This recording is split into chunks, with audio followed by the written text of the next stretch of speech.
Bonjour mes photographes, bienvenue sur la chaîne La Pause Benoît. Aujourd'hui, on va voir une technique qui va souvent peut-être nous sauver certaines photos où on s'est trompé lors de la composition, c'est-à-dire qu'on a laissé peu d'espace soit à gauche, à droite, en haut, en bas. Avec Affinity Photo, on va voir comment pallier à ce problème. Alors, on se retrouve dans Affinity Photo après le générique.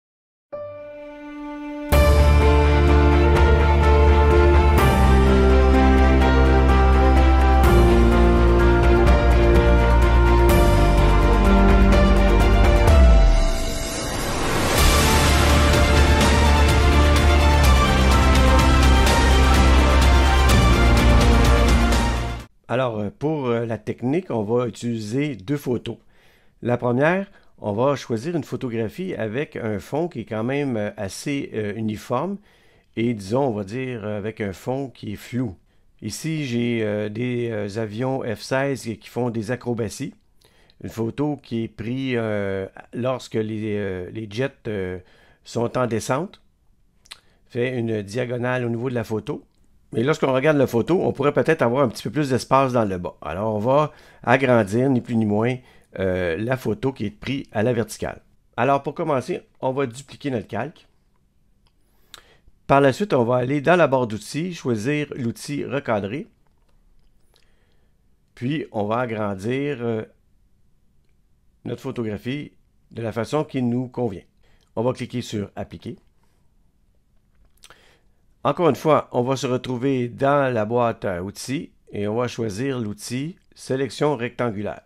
Puis on va venir faire la sélection de notre rectangle ici, dans l'espace du ciel. Alors, lorsque votre sélection est faite, vous pesez sur les touches CTRL-J. En faisant ces touches sur le clavier, on vient créer un autre calque d'arrière-plan de votre sélection. Une fois que ça c'est fait, on va cliquer dans la photo pour désélectionner. Par la suite, on va venir cliquer sur l'outil Déplacer. Là, à ce moment-là, on va prendre la poignée de la boîte et on va étirer jusqu'à temps que ça couvre complètement la photo. Et voilà, on vient automatiquement d'agrandir notre ciel et par le fait même notre photographie. Alors, comme je le disais en introduction, si vous avez cadré vraiment à la prise de vue trop serré au niveau de la composition, il y a toujours moyen de le rattraper en post-production. Là, on va voir une deuxième photo où là, le défi va être un petit peu plus grand puisque on a quand même des éléments en arrière-plan ici qui viennent peut-être compliquer un petit peu plus la tâche. Alors, on va faire le même processus. On va dupliquer notre calque d'arrière-plan. En cliquant sur le côté droit de la souris, n'oubliez pas de tramer votre calque d'arrière-plan pour que la commande CTRL-J fonctionne. Avant toute chose, on va venir encore dans l'outil recadrage et puis donner de l'espace à gauche parce que à la prise de vue, on n'a pas laissé assez d'espace.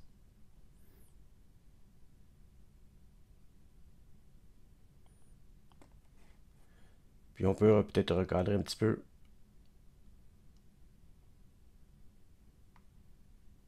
Voilà, comme ça ici. On applique. On est dans la barre de menu, encore une fois, outils sélection rectangulaire.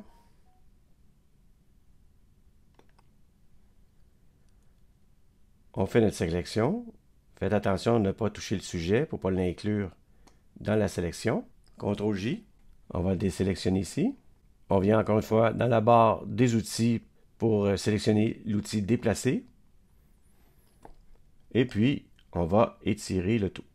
Parfois, selon certaines photos, lorsque vous faites votre sélection, il y a peut-être après coup, vous pouvez utiliser en allant dans le menu Documents et puis retourner horizontalement. Ça peut aussi mieux agencer la photo avec l'ajout. Mais ici, on ne peut pas le faire parce qu'on a des éléments qui vont se retourner et puis ça ne sera plus cohérent dans la photo. Alors, on va zoomer dans la photo pour s'assurer qu'il n'y a pas trop d'aberration dans la jonction de la photo. Alors, si vous voyez que vraiment le joint apparaît, vous créez un masque pour le calque ici de la sélection. Vous venez sélectionner ici l'outil pinceau. Vous le réglez opacité à 100%, flux à 100% et dureté à 0%.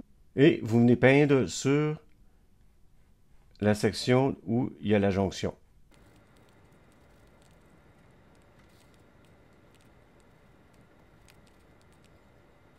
Là, ici, c'est pas évident parce que la jonction, c'est bien faite, mais dans certaines photos, la jonction, la démarcation paraît un petit peu. Alors, vous faites cette technique-là, puis ça vient vraiment fondre les deux jonctions.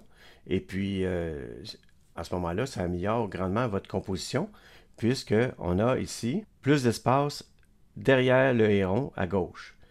Lorsque j'ai pris la photo au niveau de la composition, évidemment que l'action se passe rapidement, j'ai peut-être pas cadré assez à gauche de l'oiseau. Alors voilà ce qui complète cette vidéo sur l'astuce comment récupérer une photo lors d'une composition qui est un petit peu trop à l'étroit. Alors avec cette technique, ça nous permet de rattraper ce manque qui peut vraiment nous sauver la vie et sauver nos photos surtout. Alors je vous remercie et on se dit à la prochaine.